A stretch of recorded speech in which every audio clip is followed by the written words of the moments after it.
నమో బుద్ధాయ. జై భీమ్, జై భారత్, జై సంవిధాన్. తథాగత భగవాన్ బుద్ధునికి, పరమ పూజ్యులు బోధిసత్వ డాక్టర్ బాబాసాహెబ్ అంబేద్కర్కు ప్రణామాలు తెలియజేస్తున్నాను.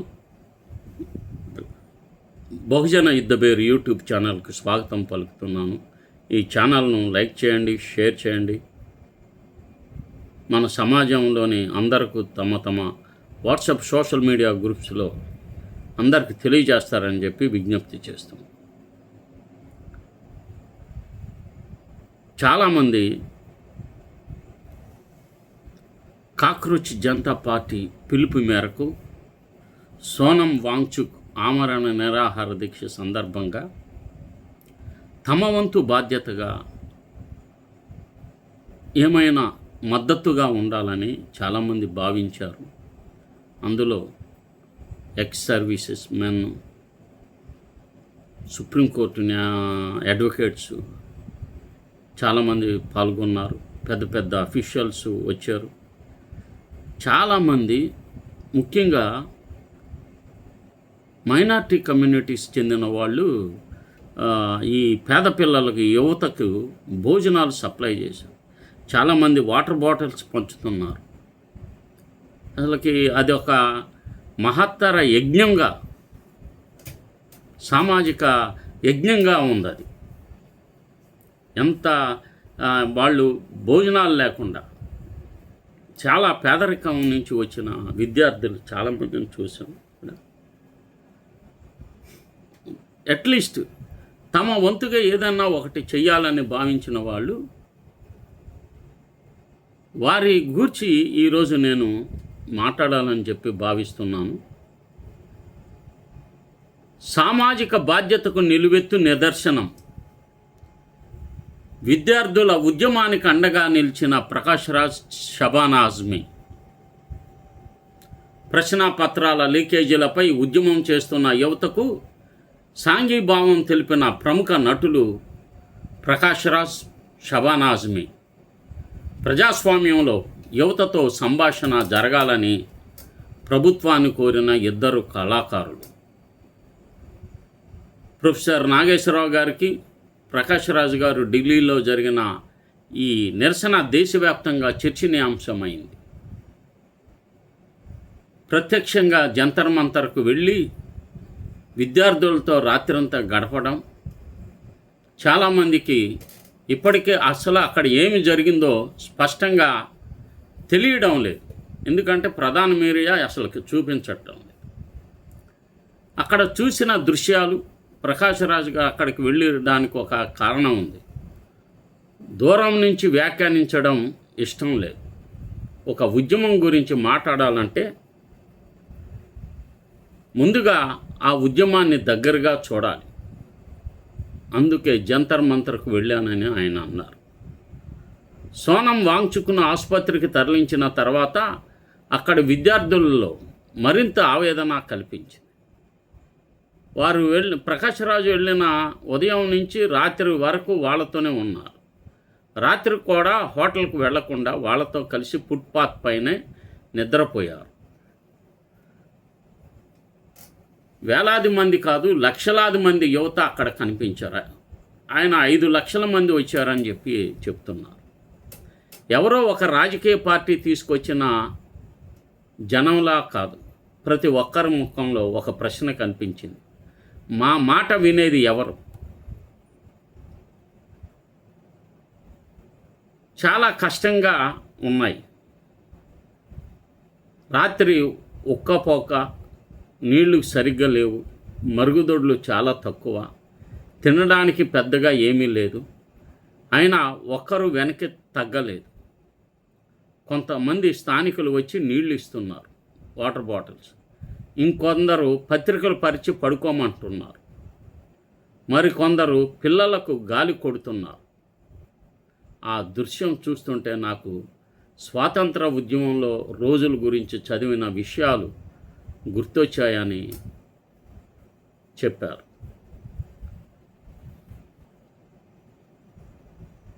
రాత్రి పరిస్థితి క్రమంగా మారడం ప్రారంభమైంది. ముందుగా మెట్రో సర్వీసులు నిలిపివేశారు. కొన్ని రైళ్లు ఆలస్యమయ్యేటట్టు చేశారు. చుట్టుపక్కల రోడ్లన్నీ బారికేడ్లతో మూసివేశారు. భారీ పోలీసు బలగాలు వచ్చాయి. అది చూసి మాకు ఒక విషయం అర్థమైంది, రేపు ఏం జరగబోతుందని.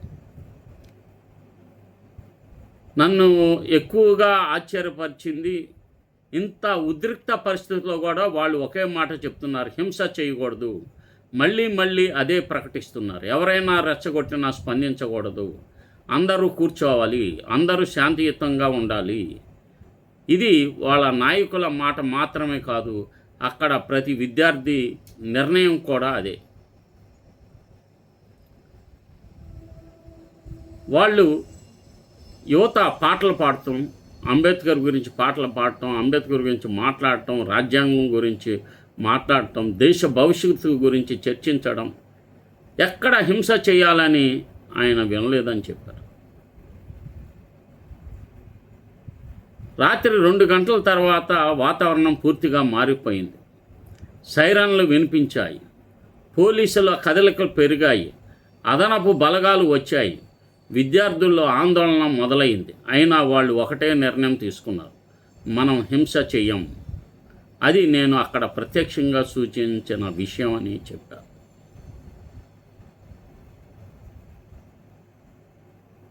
ఎంతసేపు చర్చలు జరుగుతాయని అందరూ ఎదురు చూశారు. కానీ సమయం గడిచే కొద్దీ ఆందోళన పెరిగింది. అక్కడ ఉన్న విద్యార్థులు మాత్రం మళ్ళీ మళ్ళీ ఒకటే చెప్తున్నారు, శాంతంగా ఉండండి, ఎవరు హింసకు దిగకండి. ఆ సమయంలో పరిస్థితి చాలా సివియర్గా ఉంది. టియర్ గ్యాస్ ప్రయోగం జరిగిన విషయాన్ని కూడా మీరు ప్రస్తావన. ఒక్కసారిగా గందరగోళం ఏర్పడింది. ఒకవైపు ప్రజలు కదులుతున్నారు, మరోవైపు భద్రతా సిబ్బంది ముందుకు వస్తున్నారు. కొంతమంది వెనక్కి వెళ్లేందుకు ప్రయత్నిస్తుంటే మరికొందరు ఒకరికొకరు సహాయం చేసుకుంటున్నారు. ఆ సమయంలో భయం కంటే గందరగోళమే ఎక్కువ కనిపించింది. యువత కోపంతో స్పందించడం లేదు. నిరసన శాంతియుతంగా కొనసాగాలనే మాటను పదే పదే వినిపించారు. కొందరు గాయపడినా మిగతా వారు వారిని ఆదుకున్నారు. ఆ క్రమశిక్షణ ఆయనకు బాగా అనిపించింది. ప్రకాష్ రాజ్ రాజ్యాంగ పుస్తకాన్ని కూడా చేతిలో పెట్టుకున్నారని, నా చేతిలో భారత రాజ్యాంగం ఉంది, అది కేవలం ఒక పుస్తకం కాదు, ప్రజాస్వామ్యంపై మన విశ్వాసానికి ప్రతీక. అందుకే నేను అక్కడ ఒక పౌరుడిగా నిలబడ్డాను. ఆ సమయంలో నాకు అనిపించింది, మన హక్కుల గురించి మాట్లాడడానికి రాజ్యాంగమే మన బలం.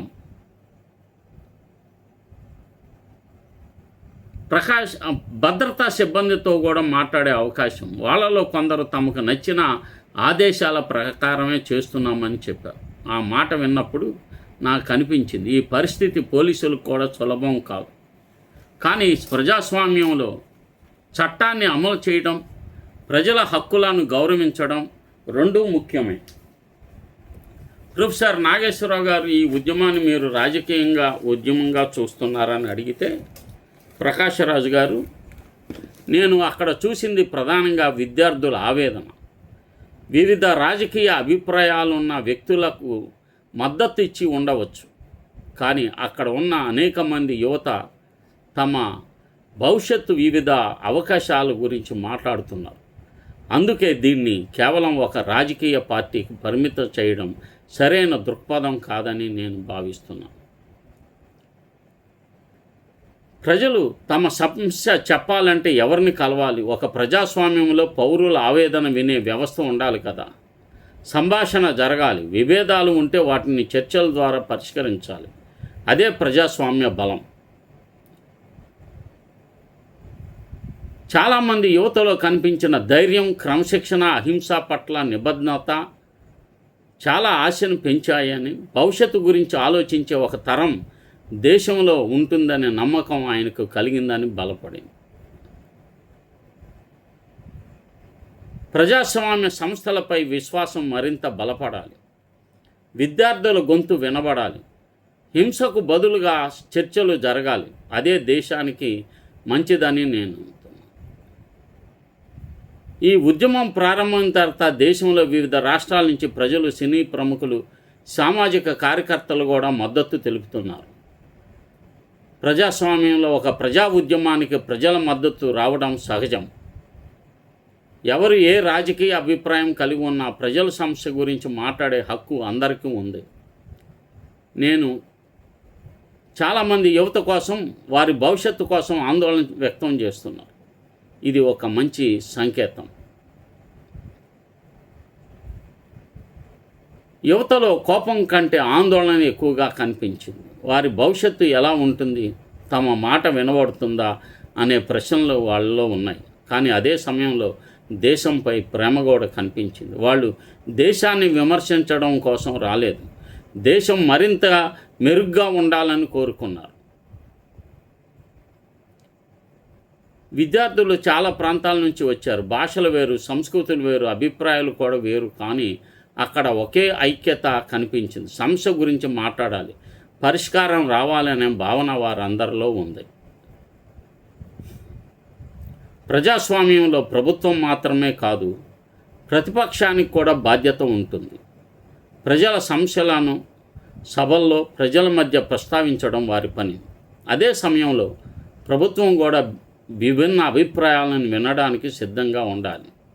చర్చ జరిగితేనే పరిష్కారం దొరుకుతుంది. ఏ ప్రజా ఉద్యమం వచ్చినా దానిపై రాజకీయ స్పందన ఉంటుంది. అది ప్రజాస్వామ్యంలో సహజం. కానీ అసలు సమస్య ఏమిటంటే ప్రజలు ఎందుకు రోడ్డెక్కారు అనే ప్రశ్న మర్చిపోకూడదు. దృష్టి సమస్య పరిష్కారంపైనే ఉండాలి. చాలామంది వృద్ధులు, మహిళలు, చిన్నపిల్లలు పాల్గొనటాన్ని గమనించి అది నాకు చాలా భావోద్వేగాన్ని కలిగించింది. కుటుంబాలుగా వచ్చి పాల్గొన్న వారిని చూశాను.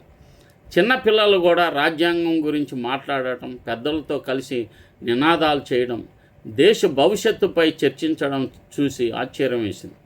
ఒక ఉద్యమం సమాజంలోని అన్ని వర్గాలను తాకినప్పుడు దాన్ని మనం మౌనంగా, గంభీరంగా తీసుకోవాలి. అదే బాధ్యతాయుతంగా ఉండాలి. నేను ఒక భారతీయ పౌరుడిగా వెళ్ళాను. కళాకారుడిగా సమాజంతో అనుబంధం ఉంటుంది. కానీ ప్రజల బాధ, ఆనందం, ఆశలు ఇవన్నీ కళలో ప్రతిబింబిస్తాయి. అందుకే ఇలాంటి సందర్భంలో మౌనంగా ఉండలేకపోయా. రాజ్యాంగాన్ని తెలుసుకోండి, ప్రశ్నించండి, నేర్చుకోండి. విభేదాలు ఉన్న పరస్పరం గౌరవించండి, హింసకు దూరంగా ఉండండి. ప్రజాస్వామ్య వ్యవస్థపై విశ్వాసం కోల్పోవద్దు. మార్పు ఒక రోజులో రాదు, కానీ బాధ్యతాయుతంగా పాల్గొనే పౌరుల వల్ల సమాజం ముందుకు సాగుతుంది. ప్రజాస్వామ్యంలో మీడియా చాలా ముఖ్యమైన వ్యవస్థ. ప్రజలకు నిజమైన సమాచారం చేయడం, విభిన్న అభిప్రాయాలు వినిపించడం మీడియా బాధ్యత. ఒక సంఘటనను అన్ని కోణాల్లో చూపించగలిగితే ప్రజలు స్వయంగా నిర్ణయం తీసుకోగలరు. అందుకే మీడియాపై ప్రజలకు విశ్వాసం ఉండడం అవసరం. సామాజిక మాధ్యమాల ప్రభావం ఈ ఉద్యమంలో ఎక్కువగా కనిపించింది. మంచి సమాచారం కూడా అక్కడే ఉంటుంది, తప్పుడు సమాచారం కూడా అక్కడే ఉంటుంది. అందుకే ఏ వార్త వచ్చినా ఒకసారి పరిశీలించడం, వాస్తవాలు తెలుసుకోవడం చాలా అవసరం. భావోద్వేగంతో కాకుండా బాధ్యతతో వ్యవహరించాలి.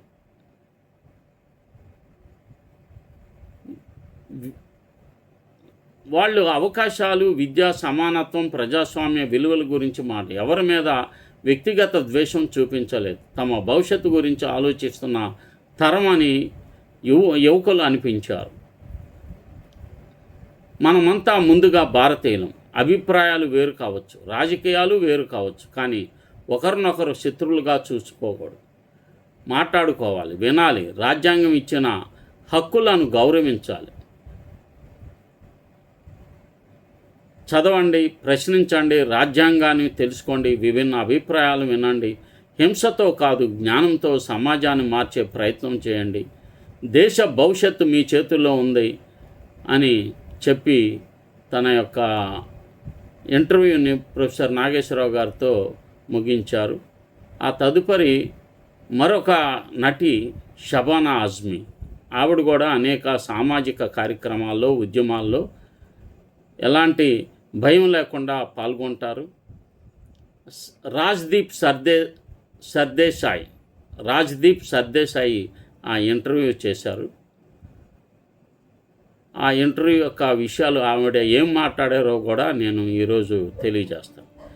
ఈరోజు జరిగిన పరిణామాలను చూశారు. ఇప్పుడు విద్యార్థుల ఉద్యమాన్ని మీరు ఎలా చూస్తున్నారు? నేను అక్కడ ప్రత్యక్షంగా ఉన్నాను. టియర్ గ్యాస్ ప్రయోగం జరిగినప్పుడు అక్కడే ఉన్నాను. విద్యార్థులపై, ముఖ్యంగా యువతలపై లాఠీ చార్జీ జరిగిన దృశ్యాలను నా కళ్ళతో చూశాను. ఆ తర్వాత జరిగిన సంఘటనలకు కారణం విద్యార్థులేనని చెప్పడం నేను చూసిన దానికి సరిపోదు. విద్యార్థులు తమ గాయాలను నాకు చూపించారు. వాళ్ళు మొదటి నుంచే శాంతియుత నిరసన మాత్రమే చేయాలని నిర్ణయించుకున్నారు. వేదికపై నుంచి కూడా పదే పదే అహింస పాటించాలని సూచనలు వస్తున్నాయి. అంత కోపం, ఆవేదన ఉన్నప్పటికీ హింసకు దూరంగా ఉండాలని సంకల్పించిన యువతను నేను అరుదుగా చూశాను. పోలీసుల చర్య తర్వాత కూడా వాళ్ళు వెనక తగ్గలేదు. షబానా ఆజ్మీ లేదు. అదే విషయం నన్ను ఎక్కువగా కదిలించింది. నేను చాలామంది విద్యార్థులను అడిగాను, ఇప్పుడు భయంగా ఉందా లేక ఉద్యమాన్ని ఆపేస్తారా అని. ఒక్క విద్యార్థి కూడా మేము భయపడ్డాం అని చెప్పలేదు. మేము వెనక్కి తగ్గము అని మాత్రమే చెప్పారు. ఒక ప్రజాస్వామ్య దేశంలో పౌరులు తమ హక్కుల కోసం శాంతియుతంగా నిరసన వ్యక్తం చేస్తుంటే అంతటి బలప్రయోగంతో అడ్డుకోవడం సరైన పద్ధతి కాదని నేను భావిస్తున్నాను. ముఖ్యంగా యువత సంభాషణ కోరుతుంటే వారి మాట వినాలి. రాజకీయ పార్టీలు, ఇతర వ్యక్తులు కూడా కలిసి అదే ఉధృతికి కారణమైందని ప్రభుత్వం భావిస్తుంది. షబానా ఆజ్మీ ఏ పెద్ద ప్రజా ఉద్యమంలో కొందరు అసాంఘిక శక్తులు చొరబడే అవకాశం ఉంటుంది. అది కొత్త విషయం కాదు. అలాంటి పరిస్థితులు రావచ్చని మాకు కూడా తెలుసు. కానీ అందుకే మొత్తం ఉద్యమాన్నే అపవాదులు చేయడం సరైంది కాదు. అసలు ప్రశ్న ఏమిటంటే, విద్యార్థులు ప్రతినిధులు ప్రభుత్వాన్ని కలిసినప్పుడు ఎందుకు సమగ్ర సంభాషణ జరగలేదు?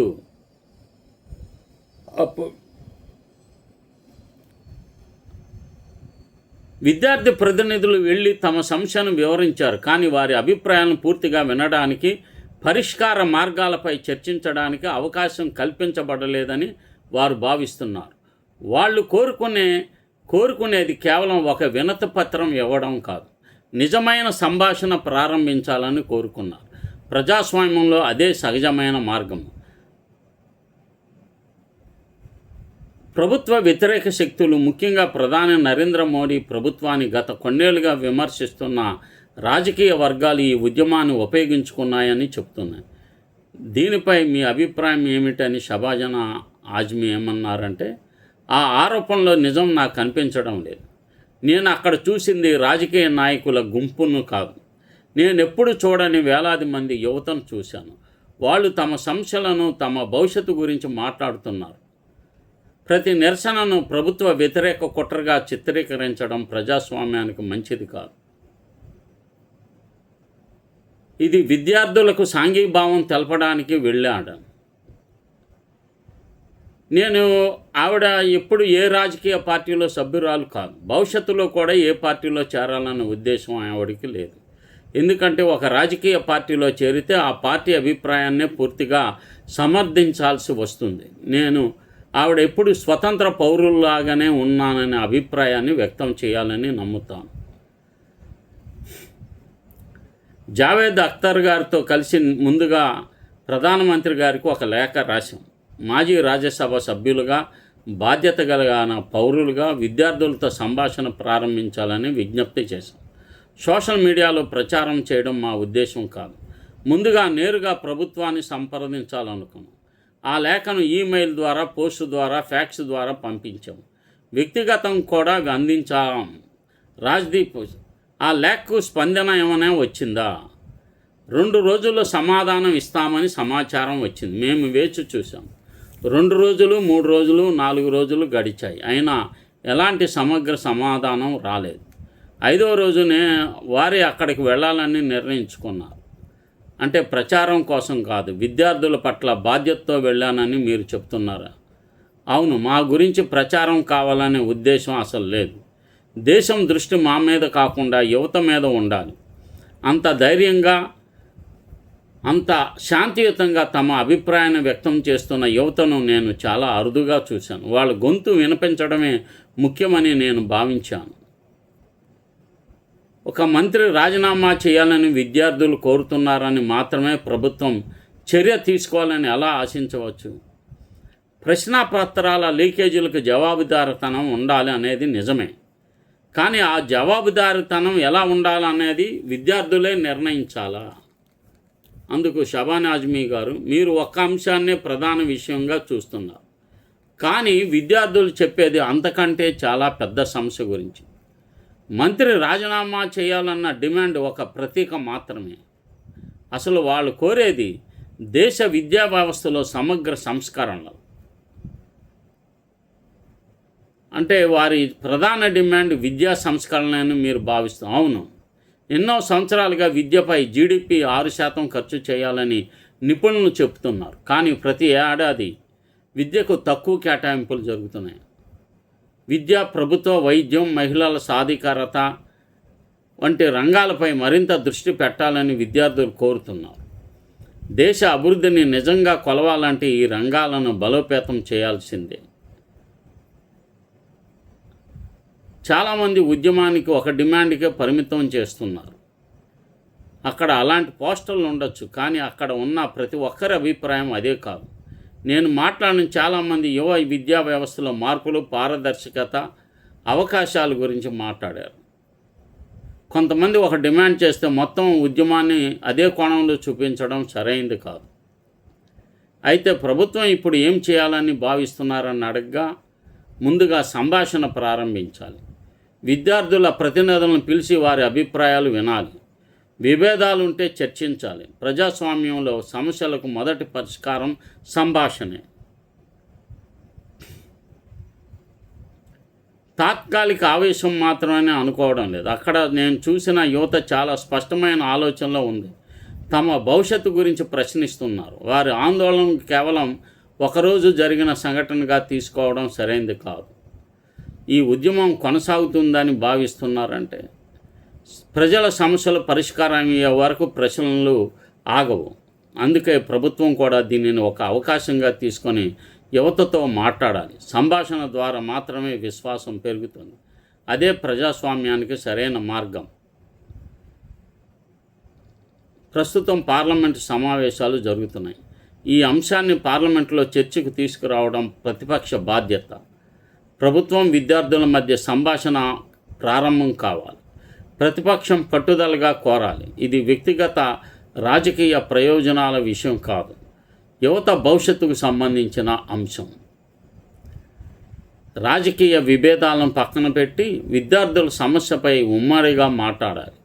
ప్రజాస్వామ్యంలో ప్రజల గొంతును శాసనసభలో వినిపించడం ప్రతిపక్షం ప్రధాన బాధ్యత. సంభాషణే పరిష్కారం. విద్యార్థుల ప్రతినిధులతో ప్రభుత్వం చర్చలు జరపాలి. వారి ఆందోళన వినాలి. విద్యా వ్యవస్థలో అవసరమైన మార్పులు నిజాయితీగా చర్చించాలి. అదే పరిస్థితిని సానుకూల దిశగా వెళుతుంది. ఇది ఒక రోజుతో వచ్చిన ఆవేశంతో వచ్చిన ఉద్యమం కాదు. వాళ్ళ భవిష్యత్తు, విద్యా అవకాశాల గురించి ప్రశ్నిస్తున్నారు. అలాంటి ప్రశ్నలు సమాధానం దొరికే వరకు కొనసాగుతూనే ఉంటాయి. వాటిని మనం గంభీరంగా తీసుకొని పరిష్కారం కోసం ప్రయత్నం చేయాలి. ప్రజాస్వామ్య వ్యవస్థలో విభేదాలు సహజం, కానీ విభేదాలను అణచివేయడం కంటే వాటిని వినడం, చర్చించడం ఎంతో ముఖ్యం. యువతతో ప్రభుత్వం నేరుగా మాట్లాడితే విశ్వాసం పెరుగుతుంది. అదే ప్రజాస్వామ్య విలువలను బలోపేతం చేస్తుంది. ప్రజాస్వామ్యంపై విశ్వాసం ఉంచండి. మీ హక్కుల గురించి తెలుసుకోండి. బాధ్యతాయుతంగా ప్రశ్నించండి. దేశ నిర్మాణంలో యువత పాత్ర ఎంతో కీలకం. ఉద్యమానికి నా సంఘీభావం తెలియజేశాను. చాలా థ్యాంక్స్ అండి. ఈ ఇంటర్వ్యూని విన్నందుకు మీ అందరికీ. ఈ ఛానల్ను ప్రమోట్ చేస్తారని విజ్ఞప్తి చేస్తూ నమో బుద్ధాయ, జై భీమ్.